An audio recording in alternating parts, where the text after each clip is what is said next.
Good morning, good morning, good morning. How goes it? Hey, good morning, man. All good over here. How about you? Hanging in there. You got any plans for Father's Day? No, still working on them. Haven't figured it out yet. Yeah, I think Gramsci's coming over with Madeline and Rowan and Yeah. have a Uh, time. U.S. Open's gonna be on. We'll be watching that, and then the rest of the day, I don't know yet. Did you see that clip of the guys mowing the grass by Yeah, hand? yeah, it's pretty Why cool. was that? Everyone's making a big stink about the course conditions and how hard the rough is going to be. So I think it was kind of like a pun, like, "Hey, we got guys mowing the rough, but the rough they're playing in it right now is like 5.5 inches." Okay, so they're having fun with it. Yeah, yeah, I think so. Okay, good. That's cool. I like that. I'm guessing Scheffler is the favorite. Big. He starts this afternoon. He's pretty nasty. All right, let's get into this week's book. We got The Big Sleep by Raymond Chandler. Um, The Big Sleep by Raymond Chandler is a classic hard-boiled detective novel featuring private investigator Philip Marlowe, hired by a wealthy, aging general to look into the gambling debts of one of his daughters. Marlowe quickly finds himself drawn into a complex web of secrets, blackmail, and crime in 1930s Los Angeles.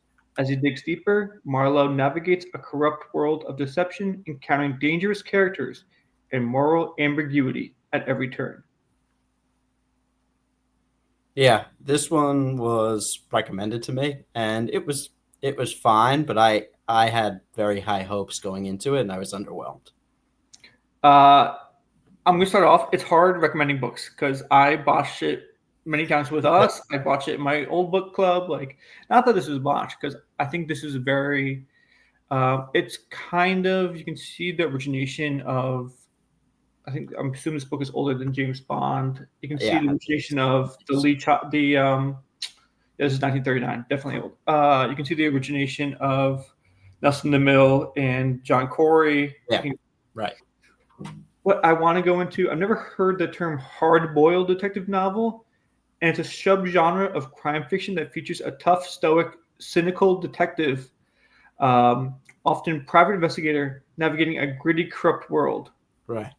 I feel like that, like this must have been He like one wasn't. of the Yeah, he shock. wasn't for all that. What I was expecting, he wasn't tough enough. He wasn't sour enough. He wasn't sarcastic enough. He had it was just very toned down of all those things that you would expect, and maybe that's just a sign of the times. Maybe at that time this was hard boiled, but compared to some of the names that you just said, it lacked. He lacked. Um, maybe yeah, like anything. Like the first action movies were on an LA soundstage Right. Bam. and were like choreographed, and the punches were like whoop bam. It was like all hokey, Yeah. Batman. What's it? Yeah, I don't maybe Adam there's a West. difference. Maybe there's a difference in times too. Because I expected him to be like, so this is 1930s. I expected him to be extremely chauvinistic, but maybe chauvinistic like picked up more in the 60s. You don't think he was chauvinistic enough? Not as much as like James Bond.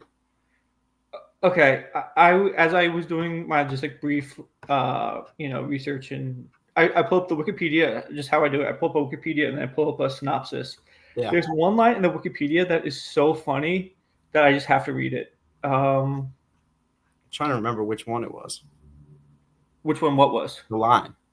Oh, it's not a. I have lines highlighted too, but a line in the Wikipedia Oh, just describing the book. Um, Give me 3 seconds. Okay. Vivian is also there. This is just Wikipedia, giving the summary. Vivian is also there, and Marlowe senses something between her and Eddie. Marlowe drives her home, and she tries to seduce him, but he rejects her advances. When he gets home, he finds Carmen has crept into his bed, and he rejects her as well. it's just two sisters, but young sisters as well. Yeah. Yeah, that kind of was the storyline, which again was like I just expected a little bit more, and to be laughing at it a bit more, I guess. Whereas I didn't. There wasn't much laughing going on here. Oh, I think it was funny, and like, there's like one that's like, "You're cute."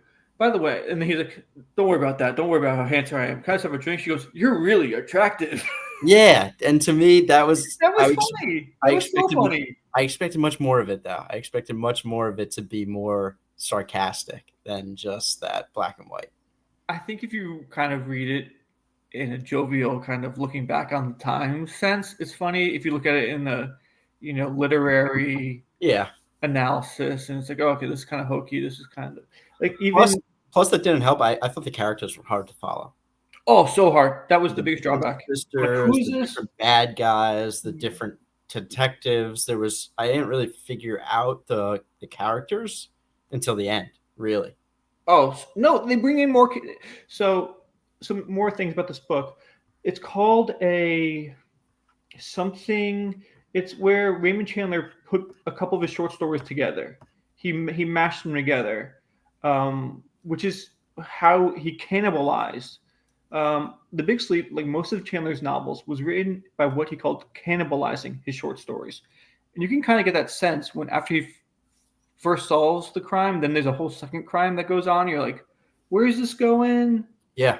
Um, And it didn't tie together all that well. no, At the end. I mean, they tied together with a piece of it that I guess kind of contained elements from each of the different murders or whatever happened throughout the book, but not that well. And again, you're playing the entire time trying to figure out these different characters and how they fit. And you know that there's a family, you know that there's some sisters, but then you have the butler, you have the guy who hired Geiger. him, You you have got the the mob boss. You got the detectives. Yeah, the Irish bootlegger. right. Basically, the only person I could keep straight was Marlowe. They referred to the patriarch as the general. The Yeah, two sisters were hard to keep in track, and then yeah. there's everyone's in this underworld. You're like, who's the mob boss? Who's the The beginning of the it too, I forget. pornographer?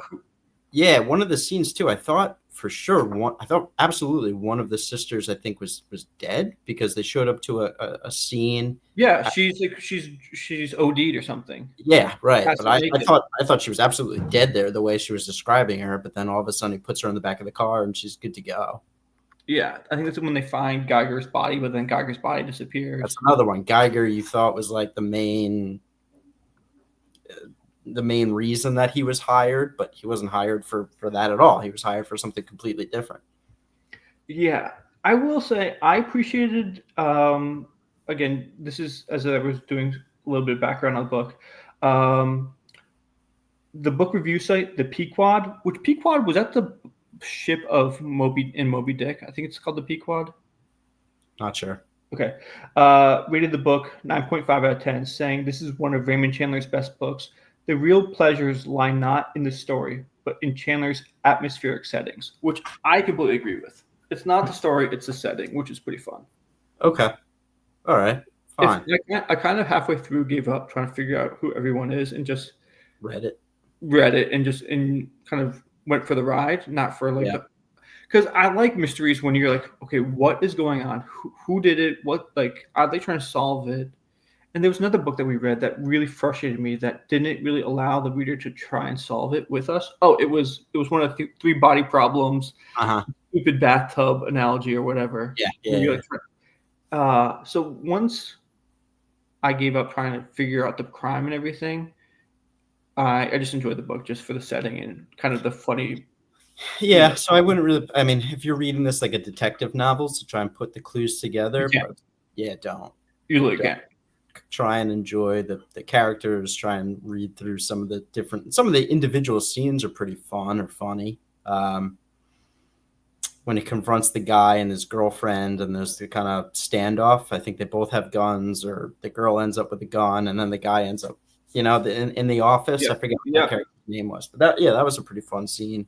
The scenes with the sisters are okay. Yeah, it's all right, but I felt like before reading this, if you want to get the characters, you need like a play sheet. If you go to a play, you see the characters and who they Yeah, are. playbill. Yeah. Yeah, you need a playbill.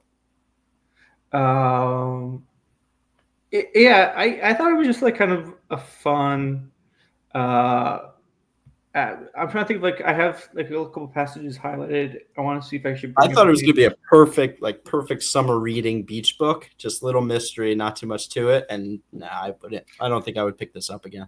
Well, if you were thinking about recommending this book, I would either recommend Casino Royale, James Oh yeah, Bond, oh yeah, or Nelson DeMille. oh yeah, Unwrapped.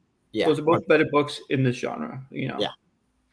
And I don't Um, think it's because maybe it is because it's older, but I don't know. I don't think that's necessarily the case that it's just it's older, so it's outdated. Because it's not really outdated. It's not a detective novel.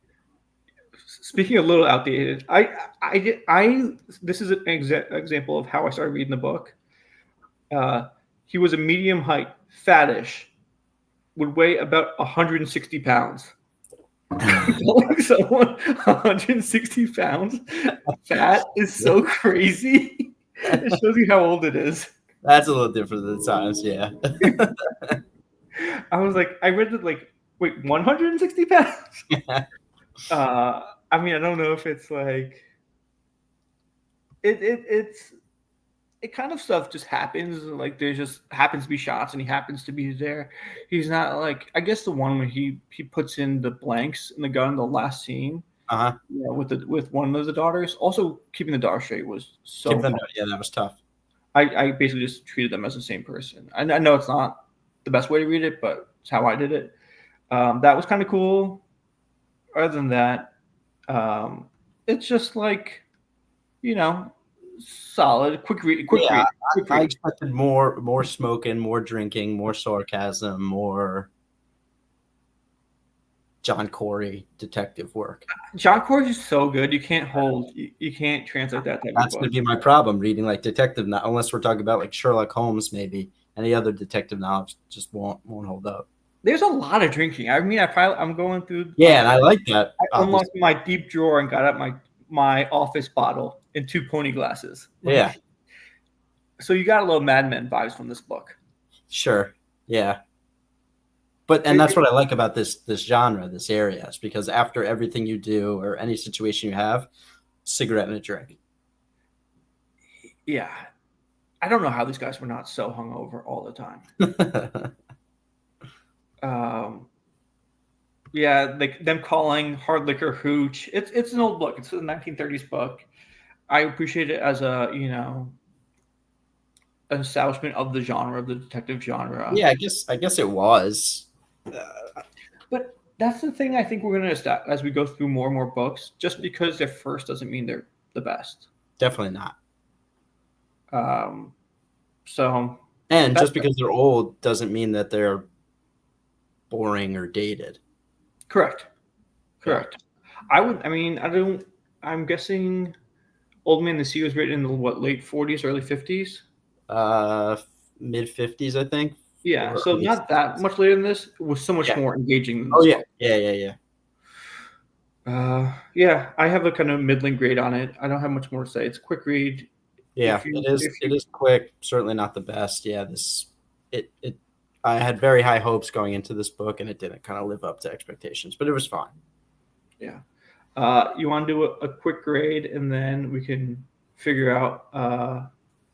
I'm going to give it a 4-1.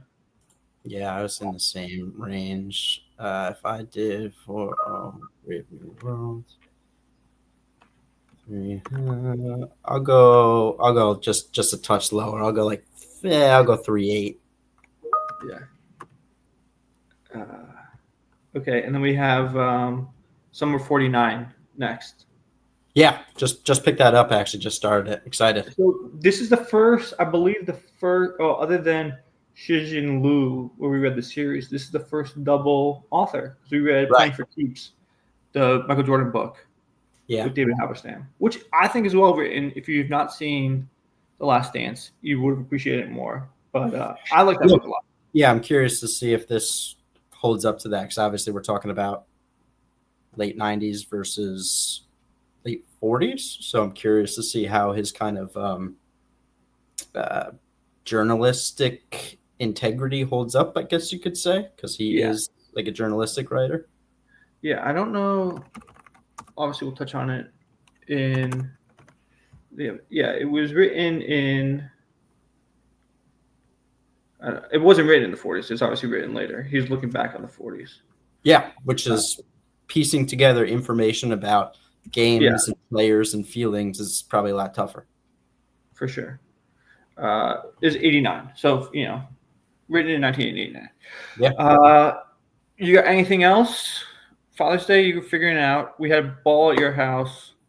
Drea, little one. That was Absolutely awesome. It was a lot of fun. We're going to do it more. Mm-hmm. I had a good idea. This is off, topic.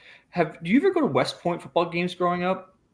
No, not growing up. I went there for a lacrosse game once, and I have a cousin who's there right now, so I've been invited a couple of times recently, but no. Oh, we gotta go because they're right between us. I mean, yep. It's probably 40 minutes from your house and 50 minutes from mine. Beautiful campus, good team, like good entertaining team. Tailgate I've heard is awesome. It could be a fun fall thing to do. Yeah.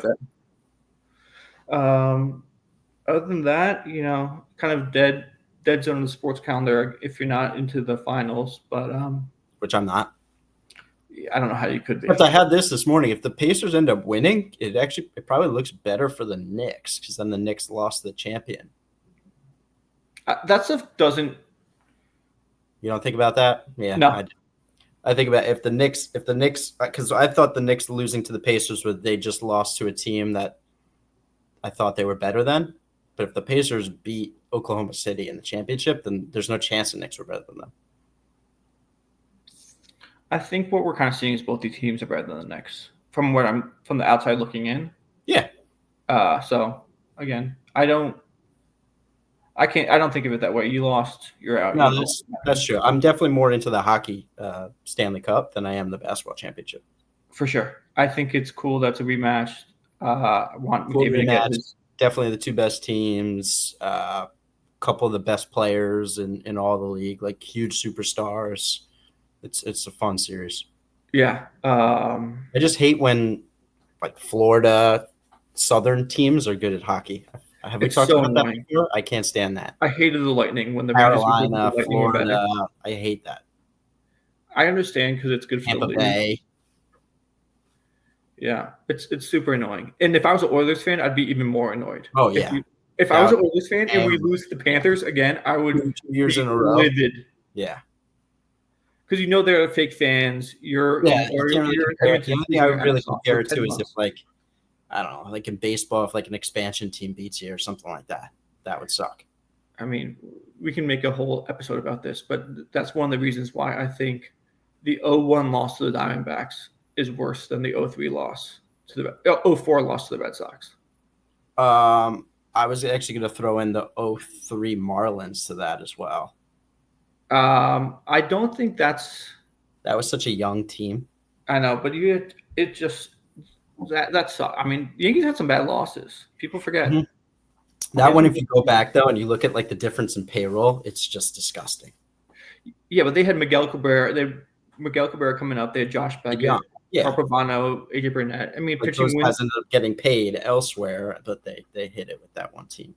Yeah, but the 0-1 after 9/11, having dramatic wins at home, going back to Arizona up 3-2, just needing to get one win, and then having the lead.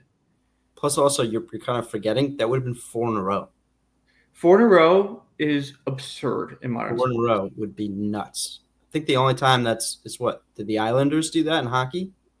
Yeah, I can't think of any other. 4 in a row is so crazy. 4 in a row is insane. I don't think I would have appreciated it at the time being 11 years old, but 4 in a row, you would have just expected 5 after that. Keep it rolling. All right. On that note, I got your grade. Yeah, if I feel like this would be a book you'd find like at your grandma's house or something like that, or like if this at a Airbnb, not Airbnb, a bed and breakfast, like a literal. I was gonna say garage sale. Like you got a bunch of old books at a garage sale. This one's just sitting around. Yeah. Yeah. If you found this book for $1 at a garage sale, maybe you take it, you hold on to it. Yeah. Yeah. Cool. I'll get things, man. All right. Talk to you soon. Take it easy.